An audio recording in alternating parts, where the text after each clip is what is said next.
غلطی ہو تو مان لیں اور غلط فہمی ہو تو دور کر لیں۔ یہی اچھی زندگی گزارنے کا سلیقہ ہے۔ والدین کا سایہ سر پہ ہو تو اولاد بادشاہ ہوتی ہے۔ اللہ سب کی بادشاہی سلامت رکھے، آمین۔ صبر زندگی کے مقصد کے دروازے کھولتا ہے، کیونکہ سوائے صبر کے اس دروازے کی کوئی چابی نہیں ہے۔ زندگی کتنی خوبصورت ہو جاتی ہے جب آپ کا پسند کیا ہوا اللہ تعالیٰ کو بھی پسند آ جائے۔ اللہ تعالیٰ سے محبت کرو، وہ آزمائشیں تو دیتا ہے مگر کبھی بھی تنہا نہیں چھوڑتا۔ دو چہرے انسان کو کبھی نہیں بھولتے، ایک مشکل میں ساتھ دینے والے اور دوسرا مشکل میں ساتھ چھوڑ جانے والا۔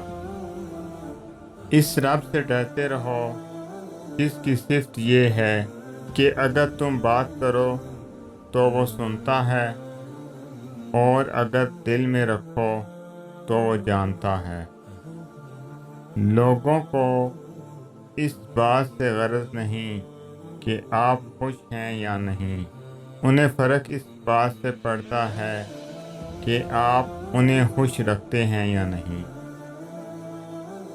ایمان اور حیا دو ایسے پرندے ہیں کہ اگر ان میں سے ایک اڑ جائے تو دوسرا خود ہی اڑ جاتا ہے۔ اللہ والوں کا ضرف ہے کہ تکلیف کا ذکر کسی سے نہ کرنا اور تکلیف میں بس سجدہ کرنا۔ کچھ لوگوں سے ہمارا خون کا رشتہ نہیں ہوتا، لیکن پھر بھی ان سے اپنے پن کی خوشبو آتی ہے۔ کچھ آزمائشیں اور مشکلات ایسی بھی ہوتی ہیں جن کے ختم ہونے پر انسان کو احساس ہوتا ہے کہ زحمت نہیں بلکہ رحمت کا باعث تھی۔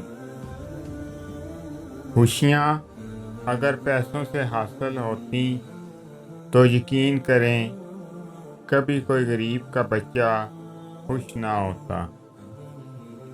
صبر کا گھونٹ دوسروں کو پلانا آسان ہے، خود پیتے ہوئے پتہ چلتا ہے کہ ایک ایک قطرہ پینا کتنا بھاری پڑتا ہے۔ دنیا میں دو طرح کے دکھ ہیں، ایک وہ جو تمہیں توڑ دیتے ہیں اور ایک وہ جو تمہاری زندگی بدل دیتے ہیں۔ پریشانی خاموش رہنے سے کم، صبر کرنے سے ختم اور شکر کرنے سے خوشی میں تبدیل ہو جاتی ہے۔ کاش انسان بھی نوٹ کی طرح ہوتے کہ بند روشنی میں کر کے دیکھ لیتے کہ اندر سے کیسا ہے۔ دو باتیں عقل کا عیب ہیں، کہنے کے وقت چپ رہنا اور چپ رہنے کے وقت بولنا۔